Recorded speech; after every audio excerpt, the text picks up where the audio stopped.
Como que configura? Configuração, muito mamão com açúcar, tá? Só que antes de começar a configuração, é muito importante o seguinte, você precisa dar licença de PVPoE, tá? Tanto para NE20, NE40 e NE8000, tem que ter o arquivo XML lá, .dat, que você coloca dentro lá do roteador e dá um lá, license load, né? É isso mesmo, Ruth? License load? Isso. Tem isso acho que segundo PDF, no comecinho da aula a gente falou sobre sublicença. Essa licença tem que ser adquirida com o vendedor autorizado da Huawei. Acontece muito de vendedor começar a dar aquelas desculpas porca, né? Isso aqui valor mais ou menos 8K. Tá bom? 8 mil. Já teve cliente que pagou 5. Isso quando não manda a provisória, né?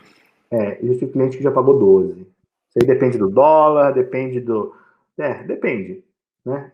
Então, 5 mil aí é um valor para você chorar.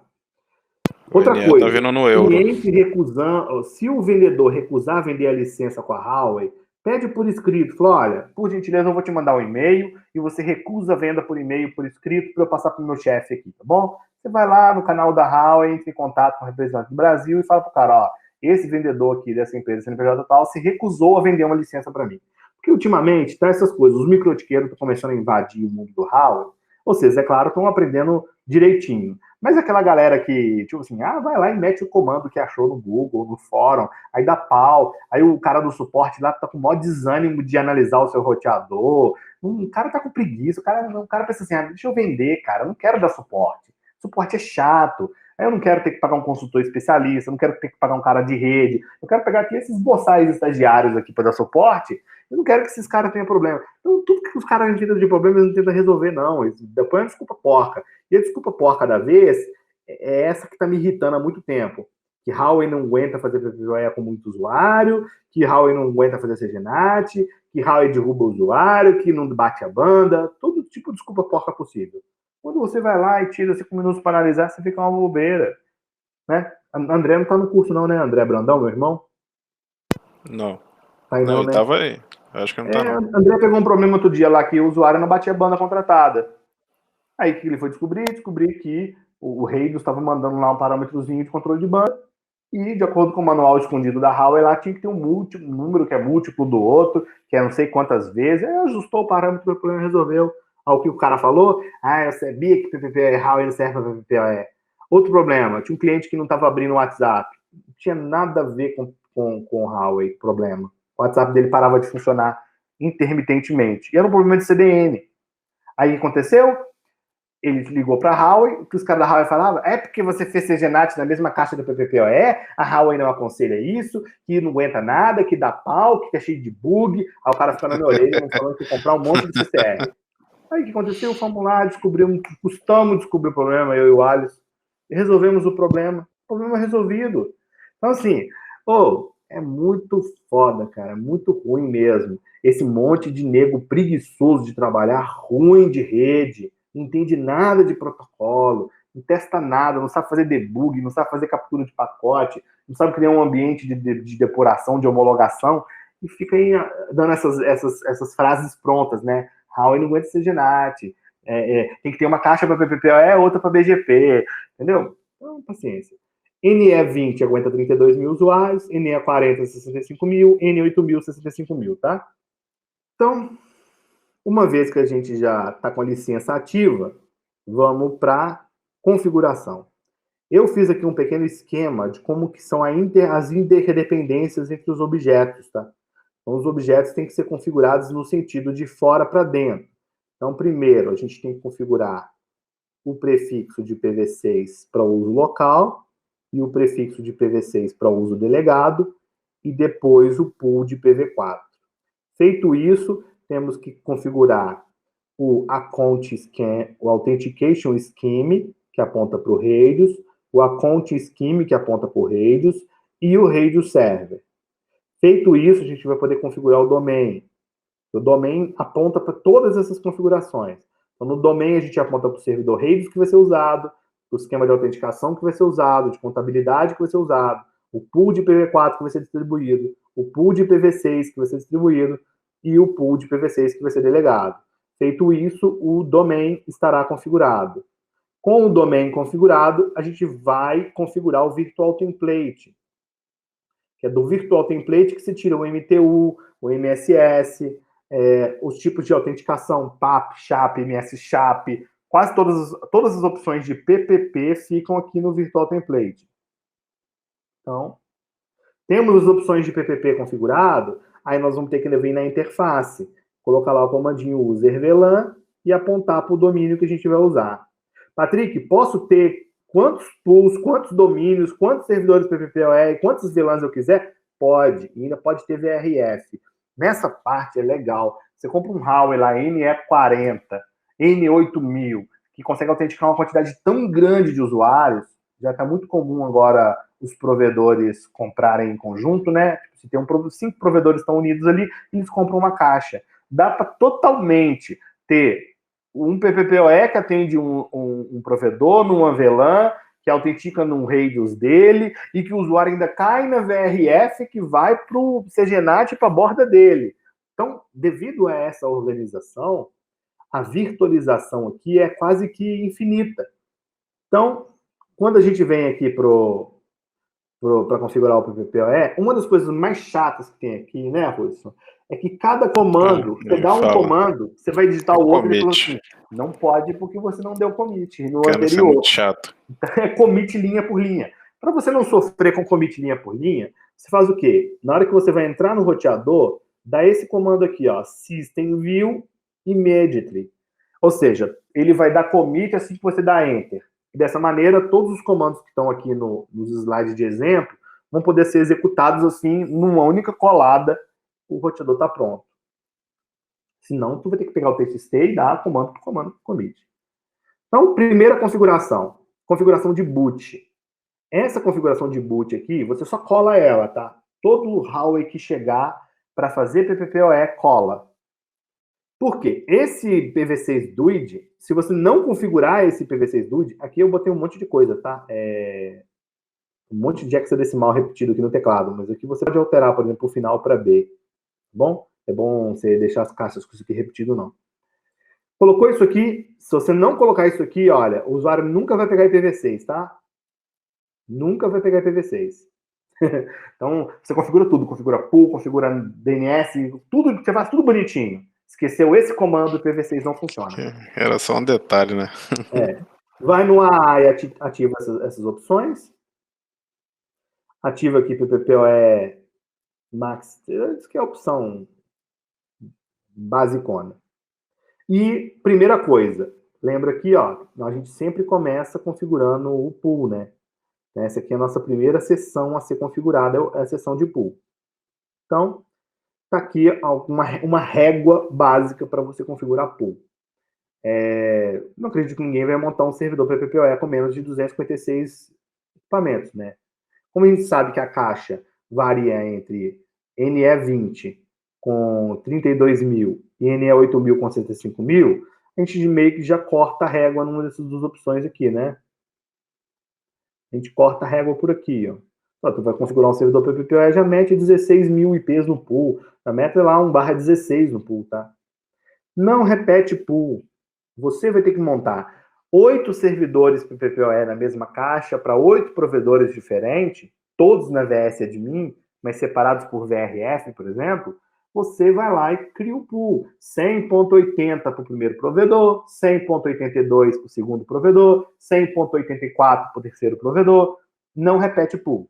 De preferência, não repita pool nem em grupos de provedores, tá? Você tem que de 100.64 até 100.127. Tá? 100.100 não pode. Pode sim. Até 127. Aqui eu vi um cliente outro dia que botou 100, 200. Foi o Rocco? Foi o Rocco. Eu falei, não, Rocco, não pode usar esse bloco aí, não. Isso é só nessa faixa aqui, ó. Então, o que vai acontecer? Procura não repetir essas faixas dentro do provedor. E se você conhece provedores vizinhos, tenta entrar em contato com eles para, tipo assim, ó, ou você fica na faixa 170, 179. Pronto, você vai ter aí, poxa, 10 faixas de 65.000 IPs, 650.000 IPs por provedor na região. Por quê? Vai que vocês resolvem ter o mesmo GGC, o GGC aceita prefixo 164 a 627. Assim, você não precisa fazer CGNAT para os seus clientes acessarem o seu próprio Google. Já é 30% de tráfego a menos no CGNAT. Entendeu? Maravilha isso. Se vocês quiserem comprar lá um CGNAT de 100 mil reais em conjunto, não tem problema. Tem lá 5 provedores que juntaram para comprar um CGNAT. Cada um entrou lá no seu CGNAT com seu bloco público e com os seus prefixos 100 ponto alguma coisa. Aquele super CGNAT vai fazer CGNAT para todos os provedores, sem separando o tráfego bonitinho deles nas VRFs. Entendeu? Organização e capricho. Então, nesse meu caso aqui, vou usar um máscara 255, 255, 192, que é 192 aqui, ó, barra 18, tá vendo? Então, vou usar um barra 18, eu vou ter essas 16 mil IPs. Então, vou chamar esse pool de IPv4 pool CGNAT 01. Eu tenho que configurar o IP de gateway do pool? Tem. Não tem opção de eu fazer diferente? Não tem opção de você fazer diferente, tá? Por quê? Porque esse pool aqui é um pool que serve tanto para PPPoE quanto para IPoE, tá bom? IPoE eu vou configurar por último, que IPoE é muito fácil, é 3 linhas só e acabou. O servidor vai se tornar um servidor DHCP e está pronto. Então, PPPoE que é o problema. O DNS pode ficar no pool? Pode, mas o DNS que é usado vai ser o do domain, tá? Então, você pode configurar DNS aqui e você configura DNS no domain, tá? O padrão que vai ser usado é o DNS do domain. Se por algum motivo você esqueceu o DNS do domain, você vem para o DNS do pool, tá? Então, tá aí, ó. Configuramos o pool de IPv4. Pool de IPv6, como que funciona? É claro que você não é maluco de ficar calculando IPv6. 1/48, para quebrar em pedaços de barra 64, quantos bits tem? 64 menos 48. Dá 16 bits. 16 bits dá 65.535 blocos barra 64. Então, 1/48 dá e sobra para você atender 65 mil usuários. Patrick, quero usar 1/40. Use 1/40. Vai dar 500 mil ou 256 mil usuários? A caixa não aguenta mesmo, mas você pode usar. Então, /48 entregando /64. Detalhe, nós temos que primeiro, ó, lembra aqui no esquema? Primeiro você cria o prefixo e associa o prefixo ao pool. Aqui, ó. Cria o prefixo, associa o prefixo ao pool, tá bom? Então, na prática fica assim. A gente cria o prefixo e associa o prefixo ao pool. Esse pool local vai ser usado para atender entre o servidor PPPoE e a WAN do roteador do cliente. Patrick, o roteador do cliente não precisa ter acesso à internet. Ele não vai precisar de IPv6. Tudo bem, não tem problema. Só que se o cliente tirar o roteador e ligar no notebook dele, o notebook dele vai precisar pegar IPv6. Aí, nesse caso, você precisa, sim, de IPv6 para o WAN do roteador. Se os clientes têm roteadores, vai ser usado o pool delegado. Então, observe aqui que eu tenho um truque, ó, que eu pego a rede 8A para ser o pool direto e 8B para ser o pool delegado. No próximo concentrador, eu vou pegar o 8C e o 8D. Sempre pego assim, ó, a partir do 8. É claro que o PHP IPAN vai ajudar vocês a escolher isso aqui. Vai no PHP IPAN, cadastra seu /32, quebra em /36, entra dentro de um /36 e cadastra o seu /48. Tu não vai sair quebrando. 32, 33, 34. Senão, quando você chegar no /48, o seu banco de dados vai estar maior que todos os HDs do planeta. 256, só para o pessoal ter noção, vocês têm 256 /48, tá? Num /32, você consegue 556. Então, cara, usar 2, aí o pessoal ainda fala assim, vai acabar o IPv6. Hudson, 48 bits menos 32, 48 bits menos 32 dá 16 bits. Você tem 65 mil prefixos /48. Sendo que cada barra 48 tem 65.000 barra 64. Na boa, é só pegar um barra 48 e jogar lá. Não tem Não, a pessoa segredo. não vai conseguir acabar com o IPv6, não vai? Vai conseguir acabar com o IPv6. Então, beleza. Então, mesmo esquema. Ó. Cria o prefixo e associa o prefixo que eu criei aqui ao pool. Então, observe que aqui o comando é IPv6 prefix e aqui é IPv6 pool. Aqui em cima é IPv6 prefix e IPv6 pool. Então, eu já tenho aqui os dois pools que eu preciso. Um para ser usado diretamente na WAN e outro para ser delegado à LAN do roteador. Delegado e direto. Então, aqui eu fiz até um desenhozinho para explicar melhor. O IPv4 pega um IP do pool para jogar aqui, tá bom? Na WAN do cliente. E aí, obviamente, entra em ação o NAT na casa do cliente. Certo? Já no IPv6, não. Vai ter um pool para ser usado aqui e outro pool para ser usado dentro da casa do cliente. O direto da WAN não tem delegation prefix length. Então, quem determina o delegation prefix length é o pool, aqui ó, delegation prefix length, 64. O direto, normalmente ele não tem por quê. Você pode colocar aqui, tá? Mas ele não tem porque ele é usado num protocolo chamado Neighbor Discovery Router Advertisement. Bom? É um multicastzinho que é enviado onde o roteador, da maneira mais preguiçosa possível, fala assim, ó, galera, aqui tá um barra 64, vocês se configurem e naveguem por aí mesmo, não tem conversa, sabe?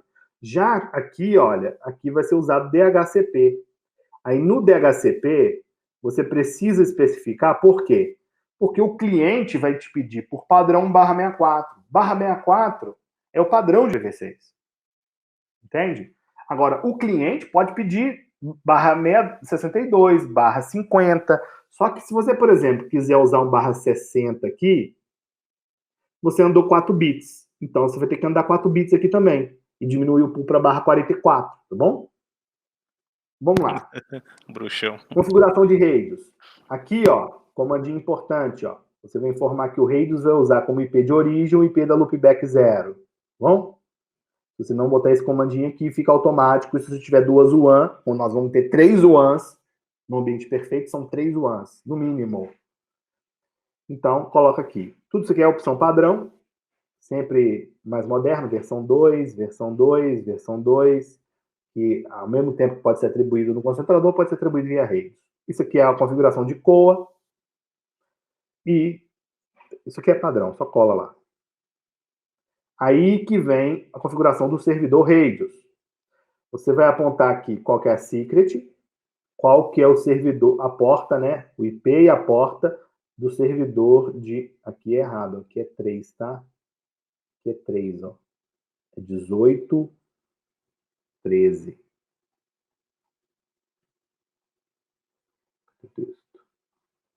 Porta 18, 13.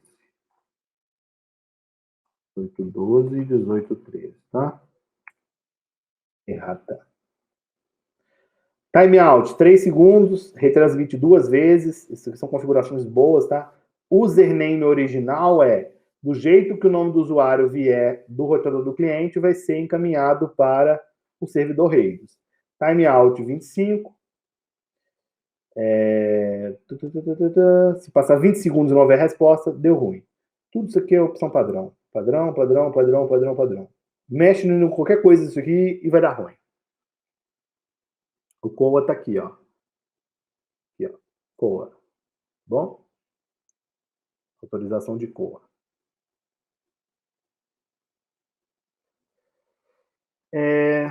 Opção, é isso. Então, aqui é o servidor de redes, né? Tem uma pequena opçãozinha que pode variar, é essa do NAS Port ID. Lembra que eu dei um exemplo lá em cima, ó, de autenticação rede? Tenho aqui, ó, NAS Port ID. Tá vendo esse argumento aqui, ó? NAS Port ID. Ele coloca todas as informações físicas, ó.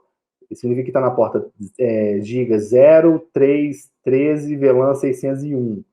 Você pode, em vez de ele mandar os dados da porta física, né, ele mandar a descrição da porta. É um negócio mais sem sentido que eu já vi na minha vida. Mas teve um provedor que queria que ficasse assim, porque ele usava a descrição da porta para ver de qual VLAN o cliente veio e de qual bairro que estava associado. Entendeu? Espera aí que eu já abro para dúvidas, tá? Tá. Sistema de autenticação Scheme. Você tem que criar a autenticação Scheme falando que o método de autenticação é RAIDs e o método de contabilidade também é RAIDs. Detalhe sórdido. Esse comando aqui é o detalhe mais sórdido que eu já vi na minha vida. Account start fail. O que acontece se iniciar a conexão do usuário, mas falhar a autenticação? Permaneça com o usuário online.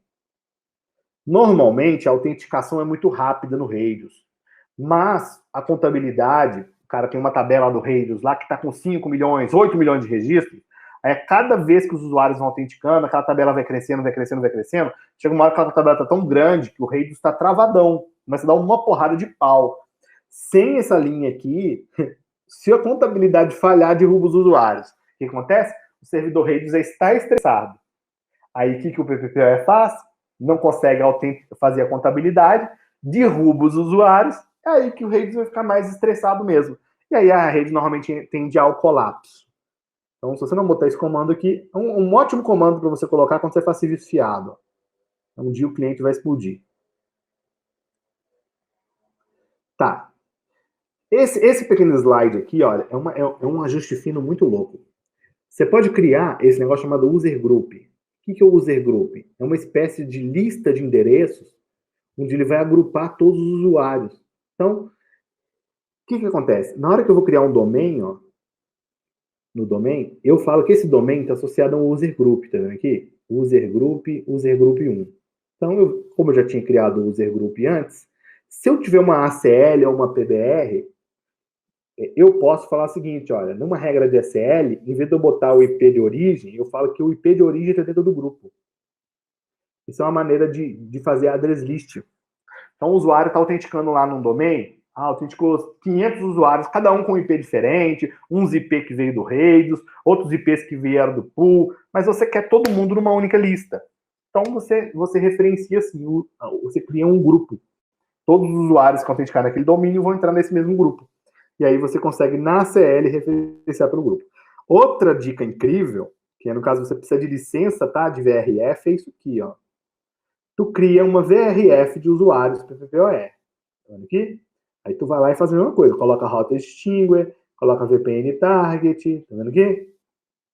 O que vai acontecer? Na hora do domain, ó, você associa o domain a uma VRF. O que vai acontecer? Todo usuário que autenticar nesse domain vai cair nessa VRF. E essa VRF aqui, por exemplo, pode ser uma VRF que já está em comum com a VRF de CGNAT do outro lado da rede MPLS. Entendeu? Aí o seu CGNAT já botou um gateway padrão aqui. Então o usuário vai conectar, cair nessa tabela de rotas. Nessa tabela de rota, o gateway padrão já dá um salto no MPLS para dentro do CGNAT. Isso aqui é muito profissional. Então, aqui nós vamos criar o domain. Vamos colocar ele para autenticar no... Isso aqui eu esqueci de colocar. ISP Radio Server aqui, ó. É o nome desse ISP Radio Server que a gente criou aqui, ó. Tinha que botar de amarelo para ficar mais fácil de entender, tá? Então é esse cara aqui, tá? Deu para entender. Referencia os esquemas que você criou, referencia o pool de IPv4 que você usou, o pool que vai ser usado para os clientes IPv6 diretamente conectados, né? O WAN do roteador do cliente, ou o notebook dele, se ele ligar direto, e o pool de IPv6 que vai ser usado para perfis delegados. Os servidores DNS de IPv4 e IPv6, eu só uso do Google, tá? Porque esses caras aqui vão parar no loopback do meu DNS. O dia que o meu DNS der um problema lá, eu arranco ele da tomada, desligo ele do VMware e vou dormir, deixo para olhar no dia seguinte. Os clientes ficam navegando tudo apontando para o Google. Isso aqui eu já expliquei. Serviço básico de IPv4, tá? Que aqui ele vai usar o IPv4 como serviço requerido e vai basear toda a identificação do usuário baseado no IPv4 que ele vai receber. É tipo uma chave única. O IPv6 aqui, olha, tem que ter esse interface ID, senão o WAN do roteador do cliente não pega IPv6, tá? Ele pode aceitar o parâmetro de controle de banda, tanto via radius, contendo já o valor de banda lá no argumento, ou pode mandar o QoS Profile. Normalmente todo o sistema de redes manda já o valor da banda na resposta. Esse cara tem 10 megas, toma aqui, ó. Põe aí, 10 megas para ele. Tem gente que prefere fazer pelo nome do perfil, tipo como o pessoal estava muito acostumado a fazer com Cisco, né? Só que você tem que entrar dentro do roteador, criar o profile, com um nome exatamente igual ao nome que o Radius vai responder no How EQoS Profile. Eu não uso desse jeito, porque esse jeito é pedir para o cliente ficar sem controle de banda. E aqui eu deixei uma pegadinha que só aceita 2.000 usuários. Então não adianta nada no pool eu ter colocado 65 mil usuários, se no domain eu travei em 2.000, tá? Então vocês vêm aqui e aumentam esse número aqui para o número de usuários que vai ser autenticado aqui. Eu deixei aqui a VRF comentada, ó, porque normalmente a VRF não está ativa sem licença, tá? Então, vira aqui. Realocar IP address, ó, é uma opção interessante, porque se o usuário desconectou, aquele IP fica livre para outro usar. Mas, se você achar que o usuário deve repetir sempre o mesmo IP, e você tem um pool para todo mundo, você pode tirar essa opção aqui, e depois você põe um lifetime lá no pool. Esse IP aqui vai ter um tempo de alocação de, sei lá, 3 dias. Então, se o usuário deixar o roteador desligado 2 dias, e ligar de novo, ele pega o mesmo IP. Como aqui todos vocês vão entregar IP 100.64, não há muita diferença não, né? O CGNAT aqui também lá não é grande coisa. Então, vamos lá. Virtual Template. Isso aqui é a nossa penúltima configuração. Aqui, ó. Cadê o mapinha? Então, a gente já configurou o servidor Radius, já configurou o domain. Agora, para configurar a PPPoE na interface, falta o Virtual Template, que é a penúltima configuração. No Virtual Template, nós vamos colocar nossas opções de PPP. O padrão da HAL é assim, ó. Ele vem cru, vem com nada. Tudo padrão. No MTU 1492. Eu sempre crio o template 1, tá? Nunca uso 0. Um costume meu, quase que uma assinatura minha. Então, vou lá e coloco MTU 1492, MRU 1500. Autenticação. Você pode deixar alto ou pode especificar os 4. É a mesma coisa, tá? Ou você pode vir aqui, tira o SHAP. Tira SHAP, tira SHAP, tira SHAP. Deixa só PAP, para você poder ver no log do Radius a senha que o usuário está desejando. Lembra aquele LCP que eu falei para vocês, que é um ping que acontece periodicamente? Aqui tá, a cada 20 segundos, se 3 pings falharem, ele derruba a conexão. PPPoE Server. Nome de concentrador, isso é puro informativo, tá? Mas nome de serviço é perigoso demais. Esse parâmetro aqui é perigosíssimo. Vou botar ele de vermelho. Você pode informar o nome que você quiser aqui. Então, aqui no caso, eu coloquei um nome chamado Internet Speednet. Só que se eu descomentar essa palavrinha aqui, ó, você viu que eu deixei comentado, o usuário só conecta nesse PPPoE se no discador dele lá, no roteador dele, tiver preenchido essa palavra exatamente igual, Internet Speednet. Eu não faço ideia de por que alguém use isso. Mas, como está na RFC, é bom você não vacilar aqui. Direto, você tem cliente que foi lá, mexeu no roteador, configurou o nome do serviço, internet. E o servidor do provedor não estava com a palavra internet no nome do serviço, o usuário ficou sem PPPoE, tu foi lá e resetou o roteador do cliente para voltar a funcionar. Por quê? Porque o cara tinha preenchido o nome do serviço. Isso é uma característica do PPPoE extremamente chata. Não sei por que botaram isso. Acredito que a ideia deles ter colocado isso você tem 3 servidores PPPoEs na mesma rede. Cada um tem um nome de serviço. O cliente vai se conectar no que responder primeiro. Mas se você quiser testar o terceiro, você vai lá e preenche o serviço com o nome especificamente do terceiro servidor. Então, talvez seja uma coisa boa para fazer debug, mas quando o usuário preenche isso aqui, é tristeza. Esses 2 comandinhos aqui, olha, são comandinhos de segurança. Eles fazem um URPF. O que é esse URPF? Isso aqui impede o cliente de mandar pacotes com o IP de origem falsificado. Então, se o cliente conectou e pegou o IP lá, 100.6403, qualquer pacote IP que ele mande, que o IP de origem não seja 100.6403, o servidor já deleta o pacote. Isso é um anti-spoof, isso mesmo. MAN-RS em ação. Então, é um comandinho que a gente sempre coloca também. Criei aqui algumas variantes, né? Microtik. Vai lá e coloca lá menu IP, Settings, ativa lá o Strict e sofra. Cadê o Guilherme? O Guilherme estava xingando palavrão hoje no grupo aqui essa semana por causa que um cliente fez isso, né? Eles varam os microtik, habilita essas porcaria lá e fica sem internet. Não mexe nada com o microtik, não, pelo amor de Deus. Ó, lembra que eu falei para vocês do MSS? O Huawei pode alterar já o MSS, desde que você informe isso no Virtual Template. Então aqui, opção padrão, 1440, considerando que o cliente vai pegar MTU até 1480, tá? Tá bom? Se o cliente pegar um MTU menor que 1480, isso aqui não vai ser aplicado, tá bom? É problemática. Por que eu coloquei esses valores aqui? É o seguinte, ó, o site não está abrindo, tu vai diminuindo até abrir. Ô, vida grata. É a solução. É a solução. Deixei aqui um exemplo onde eu deixei a pegadinha de propósito, ó.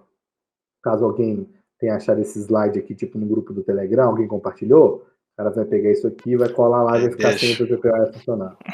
Aumentei aqui o intervalo para 60 segundos e 5. Ou seja, a gente vai ficar 5 minutos sem navegar para o servidor da baixa nele, tá?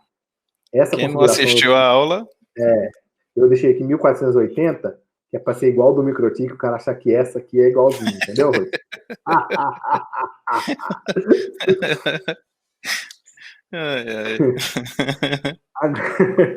Última parte.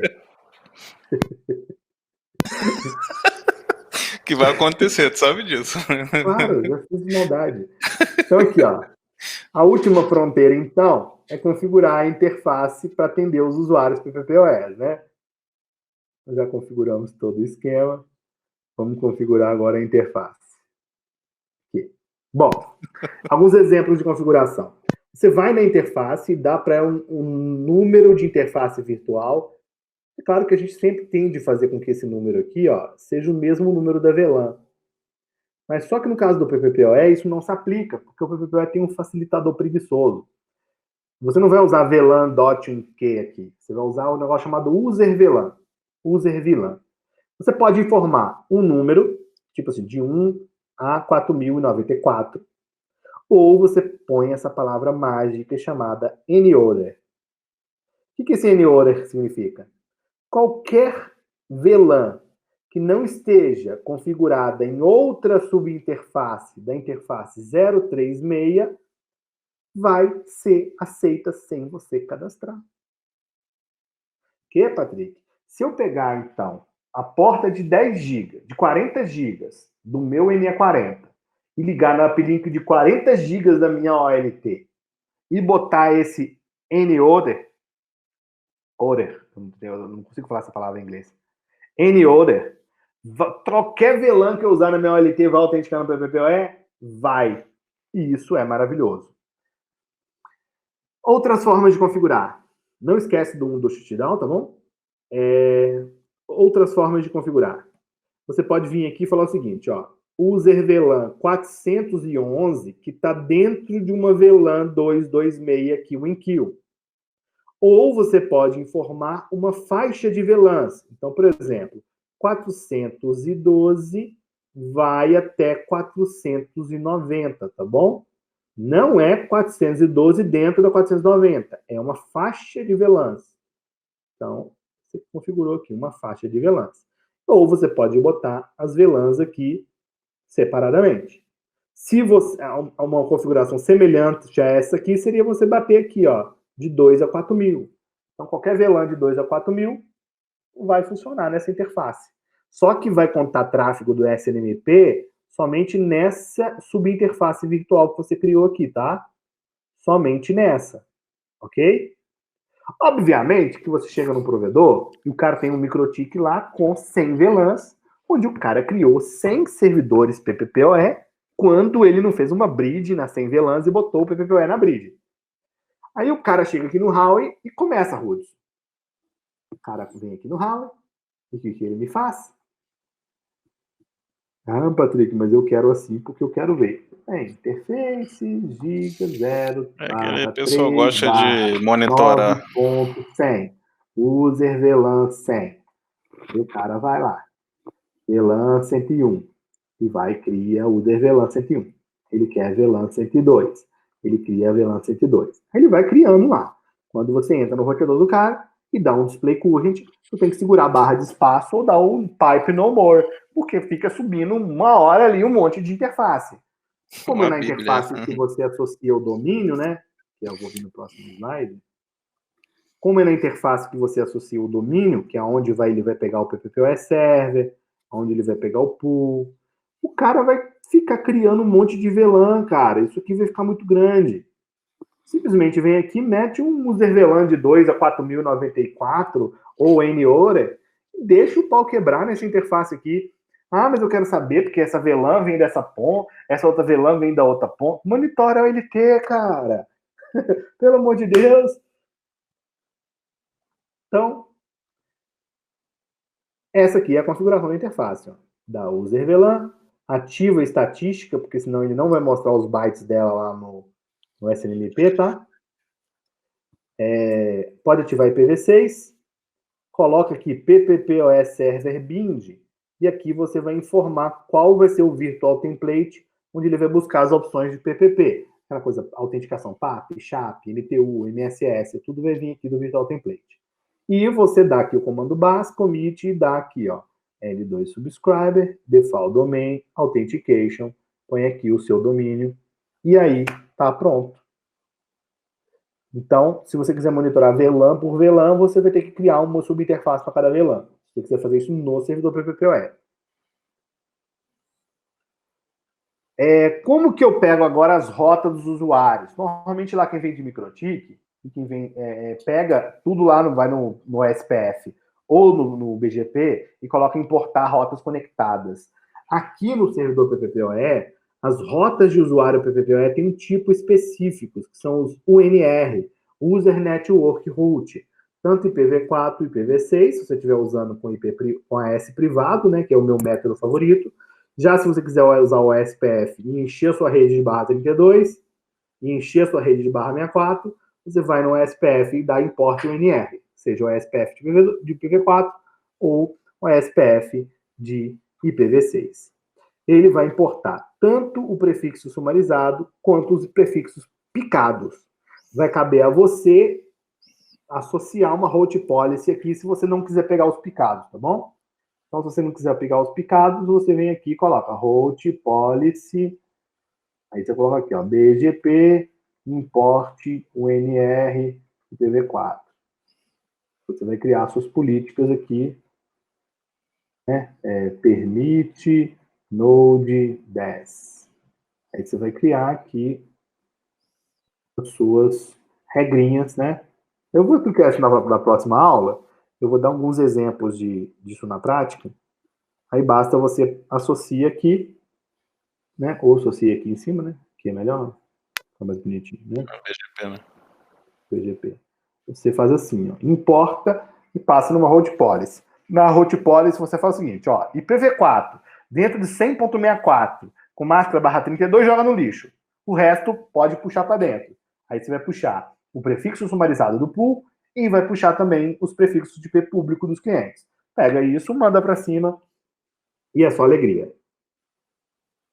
Ah, detalhe, se você estiver usando VRF, aqui ó, cadê VRF?